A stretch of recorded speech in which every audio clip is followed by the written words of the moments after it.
Olá, pessoal! No vídeo de hoje a gente vai fazer uma coisa super diferente do que a gente já fez nos outros vídeos. Uma mesa redonda, onde a gente vai contar um pouco dos desafios dessa jornada de pessoas que montam os seus processos sozinhos. Então, a gente está aqui com 3 convidados super queridos, que é a Flavinha Dorjó, super conhecida aí nos grupos de pessoas que montam seus processos de EB2 sozinhos, o Evandro Marques, que também tem as traduções mais lindas desse mundo aí que vocês vão conhecer, e a Jennifer, que passou por experiências desafiadoras aí ao longo do seu processo. Então, a gente vai ver, ao longo desse bate-papo, dessa troca, que embora o EB2NW, né, o processo que te leva ao green card através da sua profissão, ele seja um processo único, ele é muito diferente de pessoas para pessoas. Então, cada um tem a sua história, cada um tem os seus desafios e cada um consegue extrair o melhor dela para superar os seus desafios aí ao longo dessa caminhada. Então, esse é o nosso bate-papo de hoje, gente. Cada um vai trazer as suas experiências da sua caminhada aí do seu processo, tá bom? Então, vamos começar com a Flavinha Dorjó. Gente, prazer estar aqui com vocês hoje, poder dividir um pouco da minha história. Sei que ela é muito... Eu já divulguei muito ela por aí, mas é uma longa, talvez não a mais longa que eu conheço, mas é uma história muito longa de superação com a imigração. Minha imigração começou em 2014, meu processo de imigração, quando eu me mudei para os Estados Unidos com visto de estudante. Na época não se falava em EB2, se falava muito em outros vistos para brasileiro, e foi quando a gente entrou mesmo como um visto tinha um visto de estudante, e ainda assim, naquele momento, a gente tentou esse primeiro visto, mas foi uma longa história, foi com uma pessoa que tinha dado certo com várias pessoas que a gente conhece. Então eu gosto de contar sempre essa história. Não tem receita de bolo, não tem receita de sucesso. O que deu certo para uma pessoa não quer dizer que vai dar certo para você. Assim foi comigo. Nós contratamos uma advogada que não era advogada, ela era procurada pelo FBI, tinha toda uma história, inclusive ela está ativa aí até, né? É importante falar que ela está ativa até hoje, mas a gente passou por uma grande superação aí nessa história com essa advogada, enfim, ficou para trás. Isso em 2014. Em 2019, nós retomamos a ideia do EB2 com o advogado. Falei, dessa vez, não, vamos procurar um advogado sério, americano, e enfim, tentamos também, e foi um processo que também não deu certo. Era um advogado super renomado, também tinha dado certo para um tanto de gente, nós tivemos um oficial de negativa, e, enfim, naquele tempo eu não sabia nada desse visto, não sabia nada do EB2, mesmo contratando advogado, eu não conhecia. Então, um grande desafio que eu tive nessa história foi ficar vendida, porque eu não tinha conhecimento, eu não tinha informação. E aí, depois dessa segunda tentativa frustrada, foi quando eu resolvi entrar de cabeça no EB2NW, e eu fui conduzir, e eu conheci grupo de self-aplicantes, e quando eu descobri que era possível, sim, aplicar sozinho. Mas eu tinha que correr atrás de informação, eu tive que estudar bastante. Essa minha jornada começou no início de 2021, então, né, não tem tanto tempo assim, e eu realmente sou uma estudiosa do assunto, comecei a ficar cada dia mais, né, aprendendo cada dia mais, e fui desbravando as informações, porque também a USCIS, é importante dizer, as informações não são tão claras e não são tão padronizadas, então ela muda muita coisa ao longo do tempo, e a gente tem que entender como é que esse processo funciona, e como eu disse, a receita de bolo. Enfim, então, eu só tive o processo aprovado em 2022, que foi o processo do meu marido. Nesse meio do intervalo, eu gosto de contar também essa história entre eu ter entrado com esse processo do meu marido em 2021, que foi esse refile que a gente fez como self-aplicante. Estava demorando muito na época, e em 2022, os advogados sempre diziam que eu não qualificava, eu, Flávia. E aí eu decidi, já virando estudiosa, querendo praticar, eu falei, eu vou fazer a minha aplicação também. Acabei fazendo a minha aplicação também, o que aumenta a chance. Eu aconselho para quando 2 pessoas da família, às vezes, qualificam, tentar aumentar as chances, porque é um processo que não é tão certo no certo. Nós vamos escutar histórias de outras pessoas. Nós acabamos que em 2022 nós tivemos a surpresa de ter 2 aprovações, tanto, né, do processo do meu marido quanto do meu.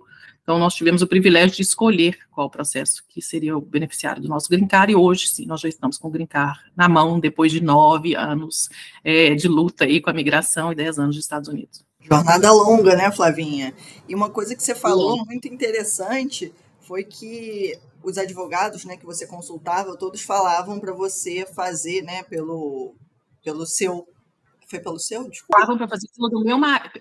Quer dizer, eles não entendiam o caso do meu marido, mas achavam mais atrativo fazer no dele. O meu eles nem consideravam, apesar de eu ter um histórico bacana de trabalho, de ter mestrado nos Estados Unidos, eles falavam que não, que também era uma área um pouco diferente do tradicional, eles falavam, não, você não qualifica para esse visto, não. E depois que eu fui ler as regras do visto, eu falei, eu acho que eu qualifico sim, eu consigo me defender nisso aqui. Foi mais ou menos por essa linha que eu decidi fazer a minha.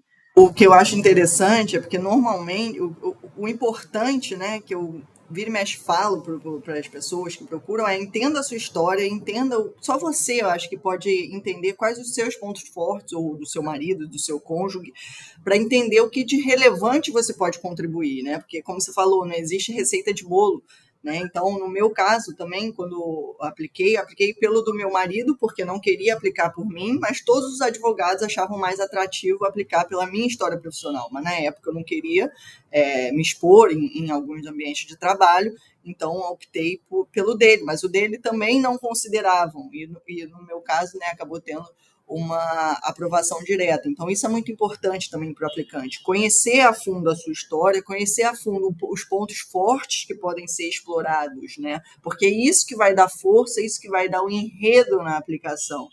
E é muito bacana isso aí que você falou. Mesmo dentro dessa história minha, ainda tive adversidades, porque o caso do meu marido foi um caso que no Refile teve RFE, que é um assunto que depois a gente vai, né, explorar mais para frente aí, e o meu caso foi um caso que foi aprovado direto, sem RFE. Então, mesmo, né, são 2 casos que eu fiz, nós tivemos situações diferentes. Só para deixar claro, pessoal, quando a Flá fala EB2, ela está querendo dizer EB2NW, porque às vezes no cotidiano, aí, no dia a dia, já está tão acostumada, né, a tratar do EB2NW que já apelida carinhosamente em EB2, mas o EB2 ele tem várias variáveis, o NW é uma dessas variáveis, e é dessa variável que a gente está falando aqui, tá bom? Só para não gerar nenhuma confusão, nenhum mal entendimento aí de vocês, tá? E a Flavinha, vale dizer que ela já está nos Estados Unidos, já está com o green card dela, enfim, já passou por todas as fases do processo, hoje em dia aí faz consultorias maravilhosas aí, quem tiver interesse depois pode procurar ela também, gente. E Jennifer, a sua história aí?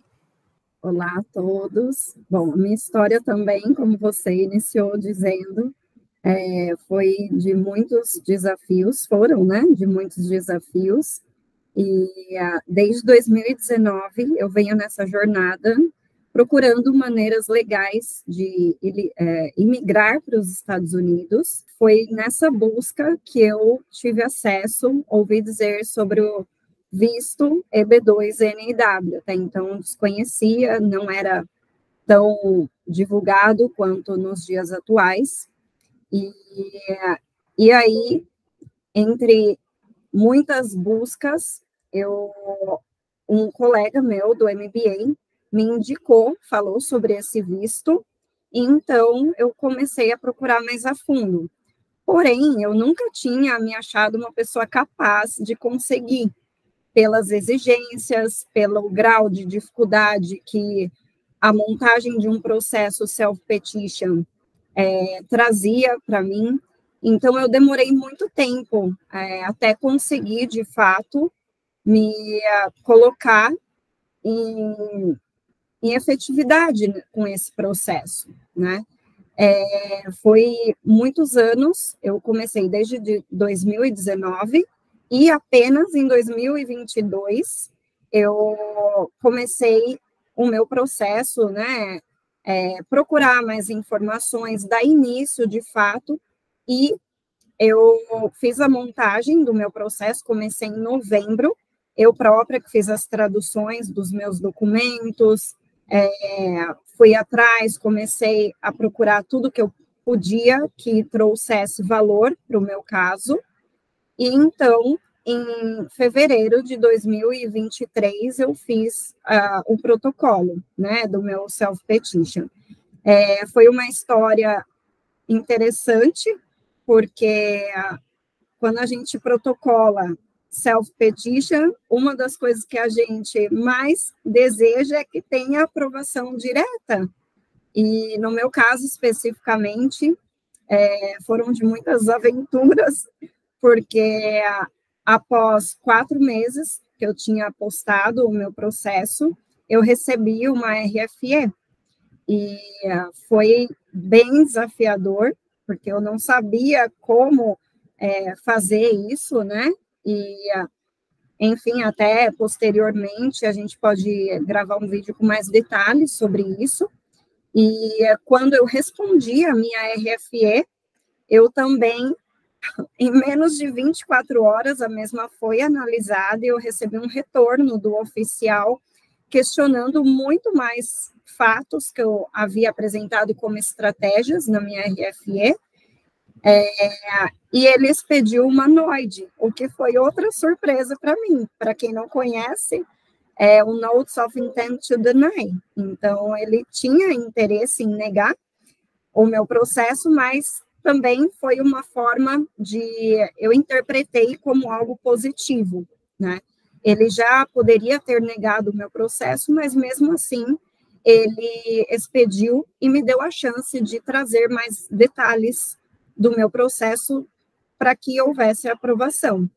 E no dia 12 de julho de 2023, eu fui aprovada, e foi uma alegria enorme para mim, para minha família no todo, e foi uma bênção, assim, foi algo muito inesperado, né?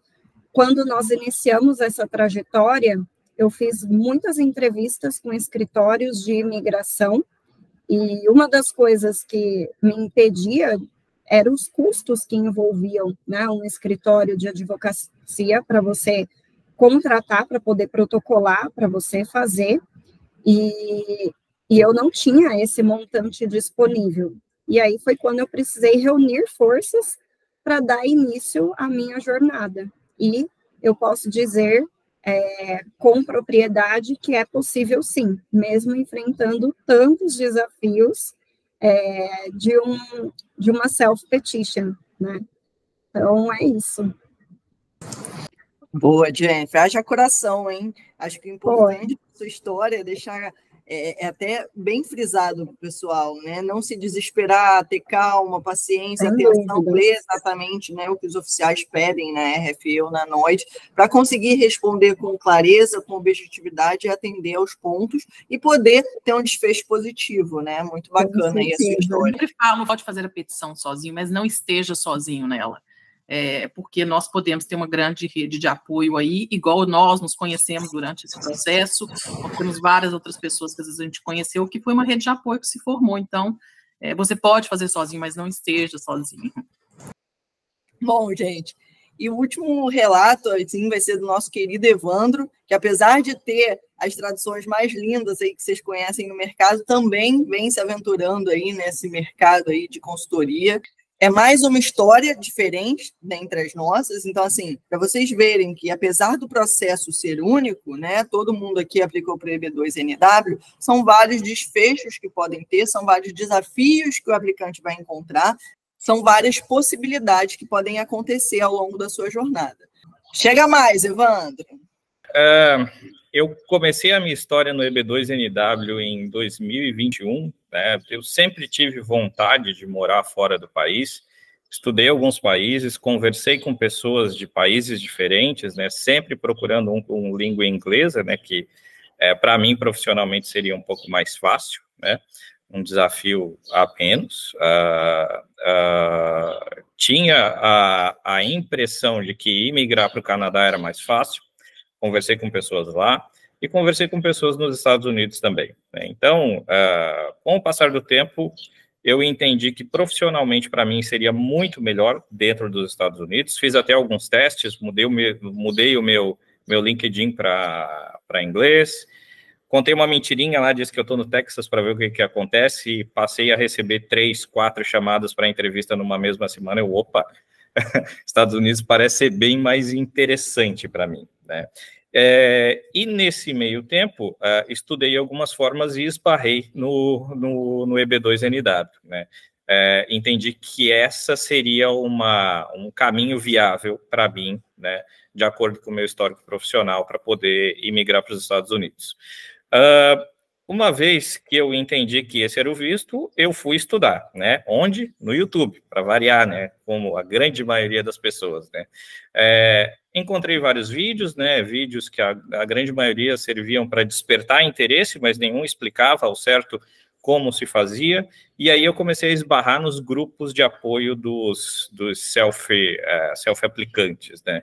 E dentro desses grupos que eu fui entender um pouquinho mais sobre o visto, mas até então eu não sabia da existência de um manual que explica como que esse visto tem que ser, como que a aplicação tem que ser feita e todas as nuances que podem ser exploradas de acordo com o tipo profissional da pessoa, né? Se a pessoa é um empreendedor, se ele é um atleta, se ele é, sei lá, um pesquisador, e tudo isso está lá, bem descrito dentro do manual, tá? Então, o maior desafio que eu tive, antes de conhecer o manual, foi me basear somente nas informações que eu tinha dentro dos grupos. Então, o que acontece? Se existe uma nuance para um tipo de profissional da área de matemática, ciências e tudo mais, e essa nuance ela não serve para um profissional que é atleta, às vezes alguém lá dentro do grupo falava alguma coisa de atleta, eu tenho que ter isso na minha petição. Então, eu acabei gastando muito tempo, tá, e algum dinheiro correndo atrás de evidências que não conversavam com o meu processo, né? Então, esse foi o principal desafio para mim, assim no começo. Uma vez que eu entendi o que eu tinha que desenhar para a minha petição, eu consegui montar a estratégia, aí sim, lendo o manual, entendendo o que existia lá no manual, e consegui montar a estratégia para a minha petição. Tá, legal. Aí eu esbarro no segundo desafio. O segundo desafio são os achismos que a gente tem em cima do visto. Então, tem muito achismo, tem muita gente que vê, olha, mas está aprovando gente pra caramba, então eu acho que abriram as porteiras. Mas estão barrando um monte de gente, então eu acho que ficou mais difícil. Então, vem nesse eu acho, e por causa desse eu acho, eu montei uma coisa na minha petição que eu julgo que foi um erro, um tremendo erro. Para vocês terem uma noção, eu escrevo planos de negócio, e eu mandei a minha petição dizendo que eu ia trabalhar com consultoria, sem enviar um plano de negócio. Por quê? Porque lá na época, né, você começa a ver que começou a chover RFS, né? Tinha alguma coisa que o governo pressionava o SAS para liberar mais cedo, para aprovar, e outras coisas que eles, sei lá, queriam desafogar a fila, alguma coisa, começaram a emitir RFE para Deus e todo mundo. Então, eu imaginei, no meu achismo, né, vou mandar uma petição sem um plano de negócios, porque se eles me pedirem alguma coisa, eles vão pedir algo que eu já sei responder. E, me ferrei, porque eles me mandaram uma RFE muito mais pesada do que eu achei que eu teria que responder, né? Respondi e tudo mais, eu tive a minha petição negada, tá? Que aí vem um outro ponto também. Quem conhece o meu processo sabe que ele estava muito bom, e se comparar ele com outros processos aprovados, vão ver que sim, ele estava muito bom, mas dependendo do oficial que você pegar, você pode ter um problema lá na frente, tá?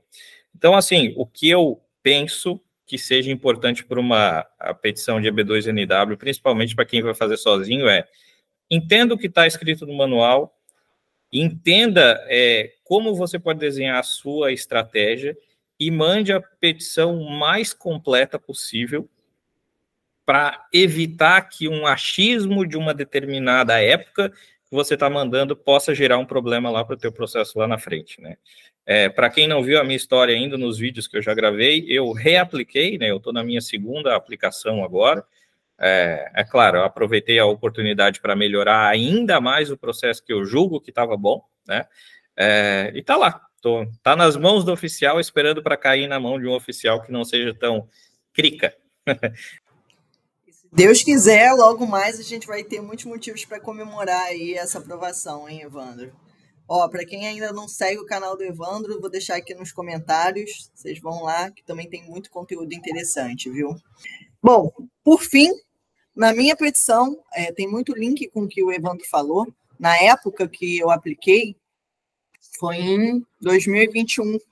Não tinha muito conteúdo na internet. Então, aonde eu busquei, talvez por sorte minha, foi direto na fonte, direto nos órgãos oficiais, nos sites oficiais, que era o site da USCIS. Isso me permitiu, talvez, fugir de muitos achismos e lendas urbanas, que depois eu fui me deparar, que inclusive geraram alguns atritos e brigas, porque normalmente as lendas urbanas, né, são fake news que começam a se propagar e as pessoas não buscam, né, o que é de fato oficial na fonte, e elas se sentem muito incomodadas quando você fala uma coisa diferente, né?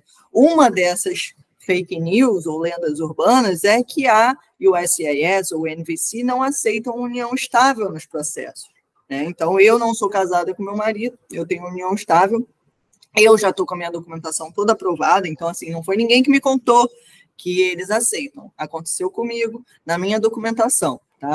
Então, existe um parágrafo no site da USCIS que fala que, sobre casamentos brasileiros, documentação alternativa. E nesse parágrafo eles mencionam que a união estável, quando registrada no cartório de pessoas naturais, ela é válida como casamento, né, para a imigração.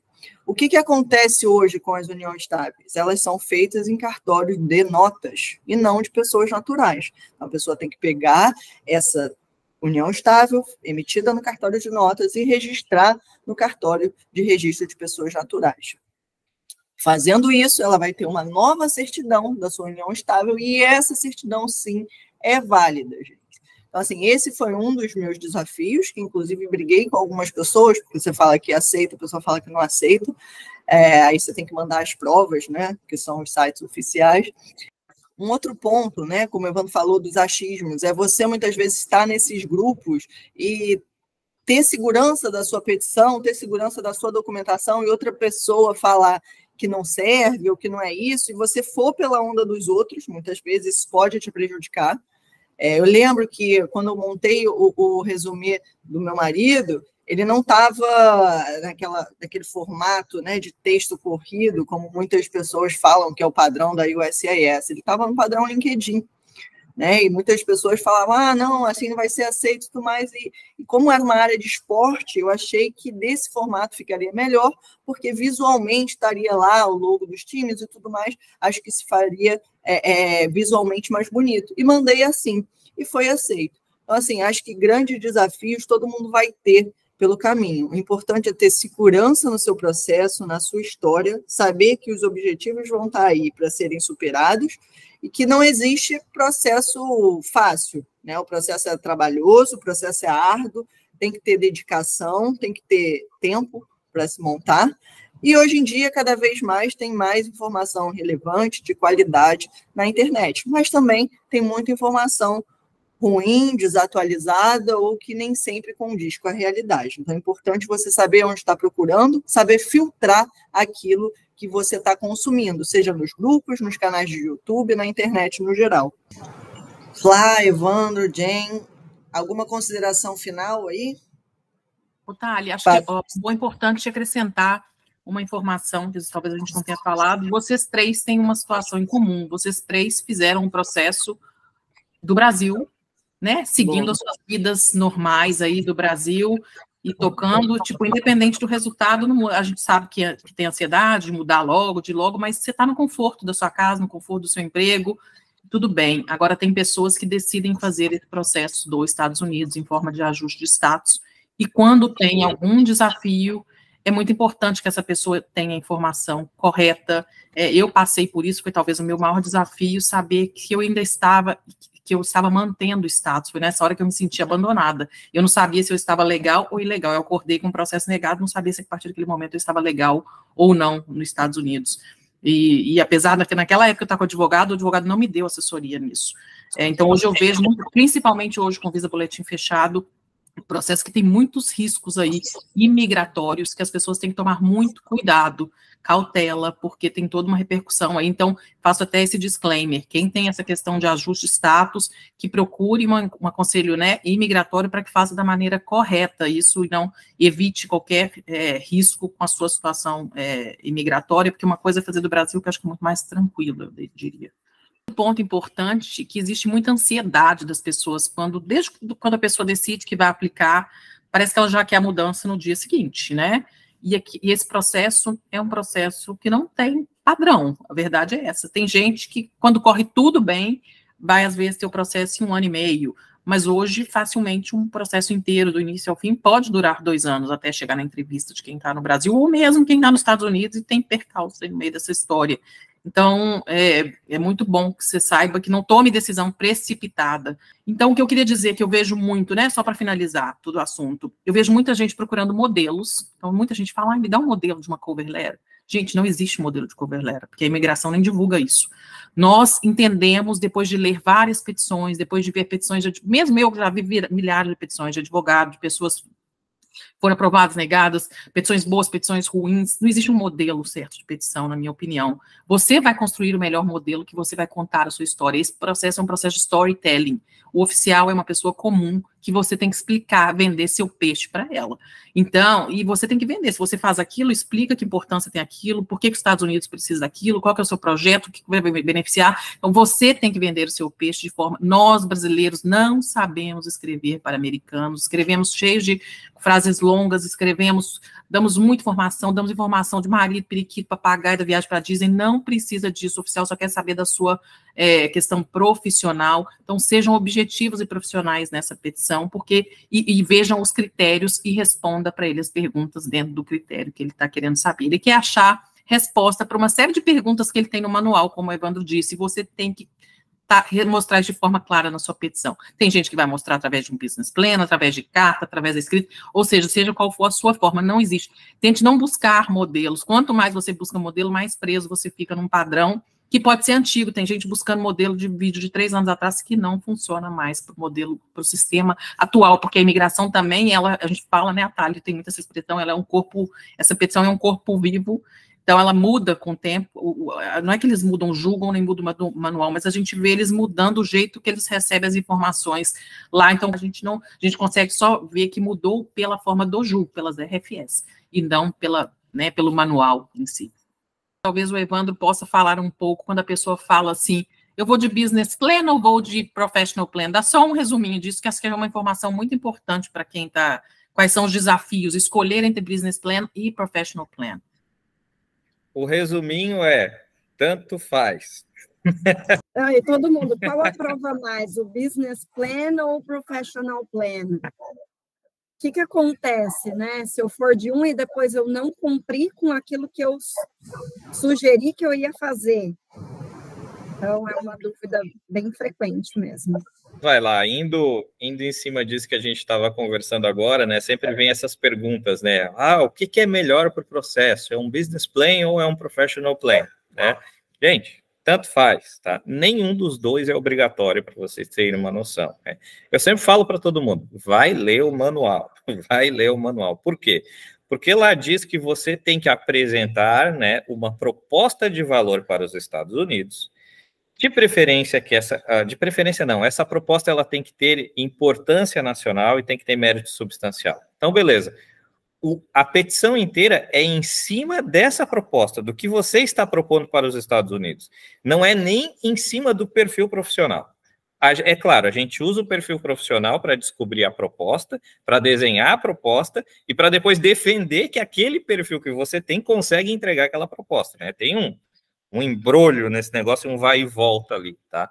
Mas a questão de business plan ou professional plan são documentos auxiliares que vão demonstrar para o oficial como que você vai alcançar aquela proposta, aquele benefício que você está propondo para os Estados Unidos, tá? Então, assim, tem processos muito bem explicados que passam sem nenhum nem outro. Tem processos que obrigatoriamente vão precisar de um business plan, tem outros processos que vão precisar de um professional plan. Então, assim, tudo depende do entendimento do teu perfil, do entendimento da proposta, do entendimento da estratégia e de como você vai entregar aquela estratégia. Seja ela com ou sem um business plan ou um professional plan. Né? Então, é algo aberto, né? Por isso que a gente diz, né? Essa petição, ela é viva e ela não é igual. Não dá e não é nem um pouco recomendável fazer copia e cola de uma petição de EB2NW. É a história daquele profissional entregando um benefício que ele acredita que a história dele consegue entregar. Aqui mesmo nós tivemos essa diversidade, né? Meu caso, a minha petição que foi aprovada não tinha professional plan. A do meu marido tinha um business plan, porque um negócio dele e tinha que ter um business plan para clarificar o negócio dele.